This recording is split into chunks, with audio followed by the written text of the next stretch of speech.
कहानी की शुरुआत में हम एक लड़की को देखते हैं जिसे एक साइको किलर ने किडनैप कर लिया होता है और वो एक चाकू से उस लड़की को जान से मारने वाला था। लेकिन उस लड़की के चेहरे पर ना कोई शिकस्त थी और वो उस किलर को देखकर यहाँ पे जोर जोर से मुस्कुरा रही थी। तब वो किलर उस लड़की को डराने के लिए उस चाकू की जगह उससे एक बड़े चाकू को उठा लेता है और उस लड़की को मारने लगता है। लेकिन वो लड़की अभी भी बिल्कुल भी डर नहीं रही थी, जिस पे वो किलर उस लड़की से पूछने लगता है आखिर तुम इतना ज्यादा मुस्कुरा क्यों रही हो। जिस पे वो लड़की कहती है कि मेरा बॉयफ्रेंड आकर मुझे यहाँ पे बचा लेगा। लेकिन यहाँ पे किलर को कुछ भी समझ नहीं आता है। तो कहानी की शुरुआत में हम एक दामिनी नाम की लड़की को देखते हैं जो कि रेलवे स्टेशन पे अपने बॉयफ्रेंड के आने का इंतजार कर रही थी। तभी उसके पास एक अननोन पर्सन आता है जो कि उसके चेहरे के ऊपर बेहोशी का स्प्रे छिड़क देता है, जिस कारण यहाँ पे दामिनी धीरे धीरे बेहोश होने लगती है। लेकिन बेहोश होने से पहले वो अपने बॉयफ्रेंड को आता हुआ देखती है, जिस कारण वो खुश हो जाती है। दरअसल दामिनी का जो बॉयफ्रेंड था वो एक अंधा आदमी था। किलर देखता है कि जब ये अंधा आदमी है तो उसके बॉयफ्रेंड के सामने वो दामिनी को छुपके से उठाकर ले जाता है। तब यहाँ पे गौतम को थोड़ा शक होने लगता है, जिस कारण वो यहाँ पे दामिनी का नाम पुकारता है, लेकिन उसे कोई सा भी रिस्पॉन्स नहीं मिलता है, जिस कारण वो जमीन पे यहाँ पे क्लू ढूंढने लगता है। तभी उसे यहाँ पे दामिनी का एक कान की रिंग मिलती है, जिससे यहाँ पे गौतम का शक यकीन में बदल जाता है कि दामिनी का किडनैप हो चुका है। इसके बाद सीन शिफ्ट होता है और हम उस किलर के अड्डे का सीन देखते हैं जिसने कि दामिनी को यहाँ पे किडनैप करके रखा होता है।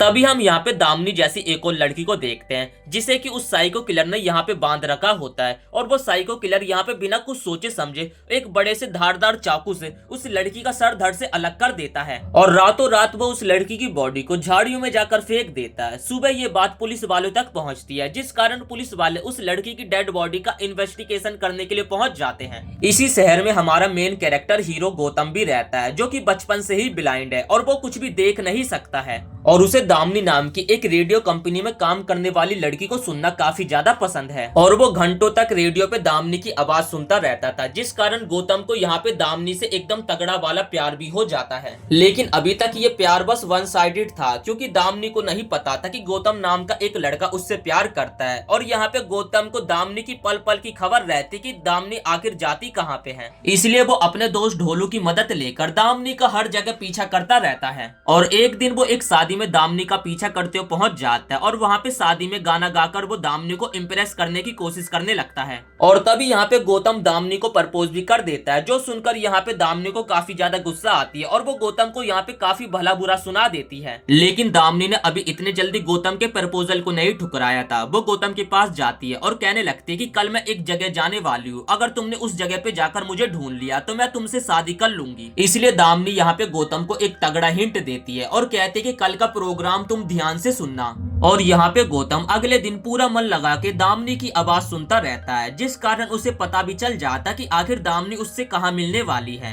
तब हम देखते कि अगले दिन दामिनी गौतम का एक रेलवे स्टेशन पे इंतजार कर रही थी और उसे यहाँ पे गौतम का इंतजार करते करते काफी देर हो चुकी थी, जिस कारण यहाँ पे दामिनी काफी ज्यादा इरिटेट भी होने लगती है। उसे लगता कि अब शायद से गौतम नहीं आने वाला है और जैसी वो यहाँ से जाने वाली होती तभी उसके सामने एक अननोन पर्सन आ जाता जो कि उसके ऊपर बेहोशी का स्प्रे छिड़क देता है और यहाँ पे दामिनी बेहोश होने वाली होती, लेकिन उससे पहले वो अपने ब्लाइंड बॉयफ्रेंड को आता देखते हैं, जिससे वो थोड़ी सी यहाँ पे खुश रहती है। और इसके बाद का सीन तो आप लोग जानते हैं कि ब्लाइंड बॉयफ्रेंड के सामने ये फिजियो किलर दामिनी को अपने साथ उठाकर ले जाता है। इसके बाद यहाँ पे गौतम पुलिस वालों को कॉल करके यहाँ पे बुला लेता है और वो सारी खबर बताता है कि दामिनी का दरअसल किडनैप हो चुका है। इसके बाद वो किलर दामिनी के पास आता है और टेबल से एक नाइफ को उठाता है और अगले पल वो यहाँ पे दामिनी को जान से मारने वाला होता है, लेकिन वो देखता है कि दामिनी के चेहरे पर तो यहाँ पे कोई सी भी शिकस्त नहीं है और उल्टा वो उस किलर को देखकर यहाँ पे काफी मुस्कुरा रही है।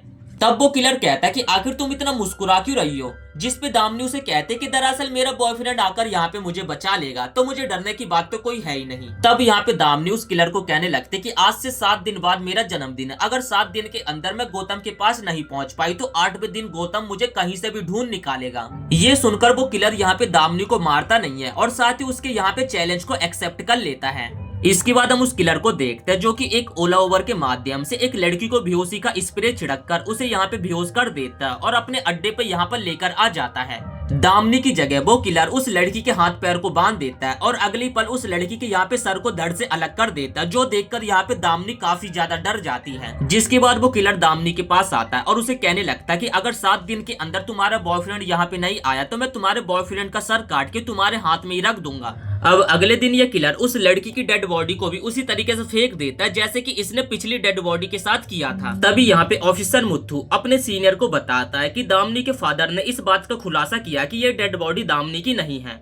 तभी यहाँ पे गौतम भी पहुंच जाता है और वो उस डेड बॉडी की स्मेल से पहचान लेता है कि ये डेड बॉडी दामिनी की नहीं है। इसके बाद हम गौतम को देखते हैं जो कि अगली पल एक कमला नाम की रिटायर्ड पुलिस ऑफिसर के घर पहुंचता है, जिसे कि इस केस के बारे में सारी चीजें वो बता देता है। तभी यहाँ पे कमला गौतम को यहाँ आने के लिए मना कर देती है और साथ ही वो गौतम को यहाँ पे काफी ज्यादा अनाप शनाप बक देती है। दरअसल कमला ने एक हादसे में अपने दोनों हाथ पैर को गवा दिया था और तब से वो एक व्हील चेयर का सहारा लेने लगी। कमला गौतम की मदद करने के लिए तैयार नहीं होती, जिस कारण गौतम कमला को एक जोर का चाटा मारता है और उसके बाद वो यहाँ से चला जाता है। दूसरी तरफ पुलिस वाले भी एक प्रोस्टिट्यूट के इलाके में पहुंचकर एक लेडी से यहाँ पे उस किलर के बारे में सवाल जवाब करने लगते हैं। इसके बाद हम कमला को देखते जो कि गौतम के घर पहुंच जाती है और वो इस बार डिसाइड करके आई थी कि वो गौतम की मदद करके रहेगी और वो इस बार किसी भी लड़की की जान नहीं जाने देगी। कमला कहती कि पहले तो हमें इस केस के बारे में सारी डिटेल इकट्ठा करनी पड़ेगी जो कि अभी सीआईडी के पास है और हमें वहाँ पे जाके उन सारी डिटेल को चोरी करना पड़ेगा।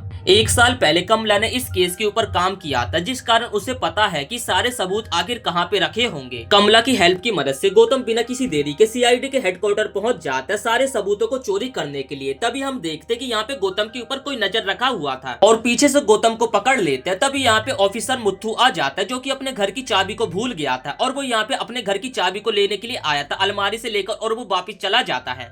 और तब हमें पता चलता है कि इस रूम में एक दूसरा इंसान अकबर हवलदार था जिसने कि यहाँ पे गौतम की मदद करी थी और वो यहाँ पे गौतम को सारे सबूतों की जेरोक्स कॉपी बना के दे देता है।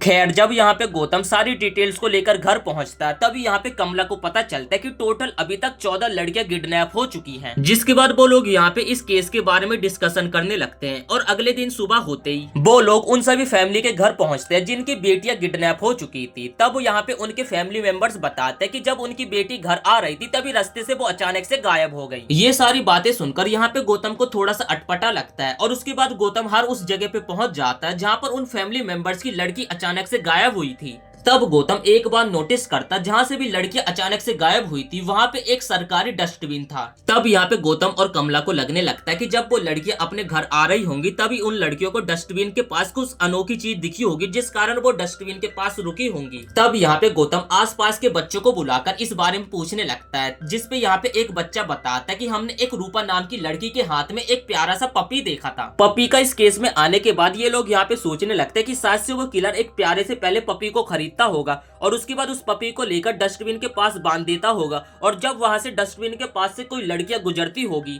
तब वो किलर उस पपी को उन लड़कियों के हाथ में देखकर कहता होगा कि ये पपी मेरा। और जैसे ही वो लड़कियां उस किलर को उस पपी को देने के लिए जाती होंगी तभी वो किलर उन लड़कियों को किडनैप कर लेता होगा। दूसरे दिन किडनैपर ठीक इसी तरीके से एक पपी का यूज करते हुए यहाँ पे एक लड़की को किडनैप करने के लिए आ जाता है, लेकिन वो किलर इस बार अपने प्लान में सक्सेस नहीं होता है क्योंकि यहाँ पे गौतम और कमला ने ट्विटर पे ट्वीट करके सभी को बता दिया था कि अगर तुम्हें कहीं पे भी एक पपी दिखे तो उस पपी से दूर रहना, जिस कारण ये लड़की यहाँ पे नहीं फंसती है और इस किलर का यहाँ पे प्लान फेल हो जाता है। जब इस किलर को इस बारे में पता चलता है तो उसे काफी ज्यादा गुस्सा आती है। यहाँ पे तिल मिलाया वो किलर एक हैकर के पास जाता है और उस हैकर के पास जाकर उस पोस्ट को डिलीट करने के लिए कहता है और जैसे वो हैकर यहाँ पे उस पोस्ट को डिलीट कर देता है तो अगले पल ही वो किलर उस हैकर को भी बहुत ही बेरहमी से मार देता है। अब इस बार वो किलर जो लड़की उससे सुबह बच गई थी उस लड़की को किडनैप कर लेता है और उस लड़की को किडनैप करके अपने अड्डे पे लेकर आ जाता है और उसी तरीके से उस लड़की को काफी बेरहमी से जान से मार देता है और उस लड़की की यहाँ पे डेड बॉडी को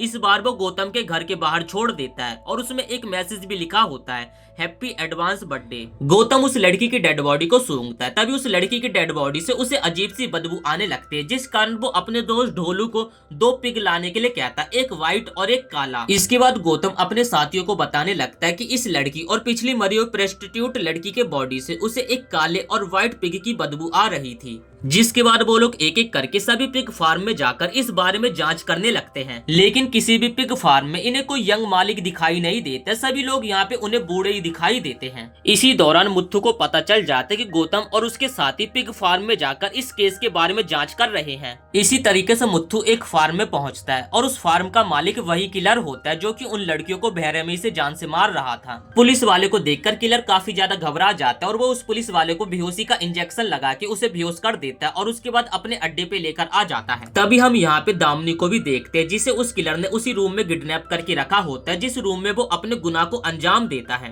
दामिनी पानी को छिड़क कर पुलिस वाले को जगाती है और उसे कहने लगती है कि तुम्हें यहाँ से भागना होगा, जिसपे वो पुलिस वाला कहने लगता है कि मुझसे नहीं होगा। तब वो किलर यहाँ पे आ जाता है जो कि उस पुलिस वाले को भी यहाँ पे काफी बेरहमी से दामिनी के सामने जान से मार देता है। इसके बाद हम गौतम और उसकी टीम को देखते जिन्होंने सभी फार्मों में जाकर जांच कर ली थी, लेकिन अभी तक उन लोगों को उस किलर के बारे में कोई सा भी क्लू नहीं मिला। लेकिन कमला को पूरा शक होता है कि किलर इन्हीं फार्मों में से किसी न किसी फार्म में जरूर होगा। इसके बाद हम गौतम को देखते जो कि अपने घर के टेरिस पे खड़ा होता है। तभी उसके घर के बाहर एक कार आकर रुकती है और गौतम यहाँ पे समझ जाता है कि ये कार उसी किलर की है। जिसके बाद गौतम जानबूझ के अपने हाथ में एक कैक्टस का पौधा लेकर उस किलर की कार के पास आकर रुक जाता है। तभी यहाँ पे ढोलू कार लेकर आ जाता है और उस किलर की कार का पीछा करने लगता है और यहाँ पे उन दोनों के बीच में एक काफी तगड़ी चेज होती है। लेकिन यहाँ पे दुर्भाग्य से वो जो किलर होता है ढोलू को यहाँ पे काफी बेरहमी से जान से मार देता है। अगले दिन गौतम को अपने दोस्त ढोलू की लाश दिखती है, जिसे देखकर वो यहाँ पे काफी ज्यादा दुखी हो जाता है और इसके बाद यहाँ पे गौतम तय करता है कि अब वो इस किलर को बिल्कुल भी नहीं छोड़ेगा और उसे कहीं ना कहीं से ढूंढ कर निकालेगा। इसके बाद हम दामिनी को देखते जो कि ऐसे टहल रही थी। तभी उसे एक काल कोठरी में एक औरत दिखाई देती है, जिसे उस किलर ने कई सालों से एक काल कोठरी में किडनैप